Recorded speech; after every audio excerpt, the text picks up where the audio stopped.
আমাদের দেশে বেশিরভাগ শিল্পীরা দেখবেন হয়তো একজন শিল্পী, বয়স্ক শিল্পী, তার কোনো খবর নিচ্ছে না কেউ, বা তাকে কোনো কাজেও ডাকছে না। একটা সময় সে মারা গেল, সেই খবরটা তারা পেল, পাওয়ার পর তারা কি করবে? আহারে উমুক এরকম ভালো ছিল, আহারে উনি খুব অমায়িক ছিল। তো এতই যখন ছিল ছিল করছো, যখন থাকে তখন তো তোমরা একটা মানে গিয়ে খবর নাও না তার দিন কিভাবে চলছে। তো আমাদের তো এই অবস্থাই হবে। এখন নয় আমরা চলতে ফিরতে পারছি, আর 5 বছর পরে আমাদের অবস্থা কি হবে?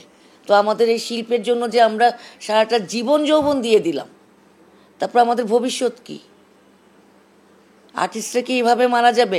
একটা শিল্পী কি এইভাবে মৃত্যু সবার কাম্য?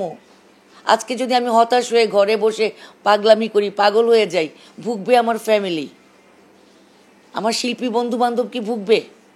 আর যারা ভুগবে, যাদের কষ্ট হচ্ছে, তারাই তো আমার এই পোস্টটাকে শেয়ার করছে। ওদের কাছে খারাপ লেগেছে, ওরা বিভিন্ন জায়গায় রিকোয়েস্ট করছে। অনেকে আমাকে লিখেছে এটা আমার নাকি, আমি নাকি মানুষের কাছে আরও ছোট হচ্ছি। আমি তো ছোট হচ্ছি না, আমি আমার কষ্টটা জানিয়েছি, আমি কাজ চেয়েছি, কাজের মানুষ আমি। আমি তো কারো কাছে টাকা চাই নেই যে ভাই আমারে সবাই 5,000 করে টাকা দেন, এটা তো বলি নাই। আমি বলছি আমাকে কাজ দেন, আমাকে যদি বাঁচায় রাখতে চান কাজ দেন। এখন এই কাজ যে আমার কোনো দিন এরকম ফেসবুকের পোস্টে গিয়ে চাইতে হবে, এটা কিন্তু আমরা ভাবি নাই। সবাই যা করে সংসারে তাই করি।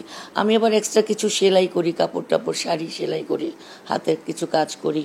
ওই যে এতদিন ধরে কাজ কম, তো 2 মাস ধরে শাড়ি সেল করছি, শাড়ি বানাচ্ছি। তো এগুলো এই চোখে এই বয়সে আর কত করা যায়? এগুলোরও তো একটা সময় থাকে। তো এইভাবে তো আসলে চলতে পারে না। অ্যাটলিস্ট মাসে যদি আমি 10 দিনও কাজ করি আমার জন্য এনাফ। যে কয়দিন বাঁচি কাজের মধ্যেই থাকতে চাই, কারো কাছে এই বয়সে হাত পাততে চাই না, কারো কাছে বোঝা হতে চাই না, সন্তানের কাছেও না। যে একটা মা সারা জীবন ইনকাম করে আসছে, সে হঠাৎ করে যদি ঘরে বসে পড়ে, তো একটা ভাতও যদি মানে আমি সবসময় কিনে খাওয়াইছি, সেখানে যদি আমার চাইতে হয়, এর চাইতে তো লজ্জার আর কিছু নাই। অনেক শিল্পী আছে, এই যে আমাদের রানী সরকার, আমাদের সিনেমার মায়া হাজেরিকা, ওনারা এত বড় বড় শক্তিমান অভিনেতা ছিলেন, অভিনেত্রী ছিলেন, তাদের অবস্থা কি হয়েছে শেষের দিকে?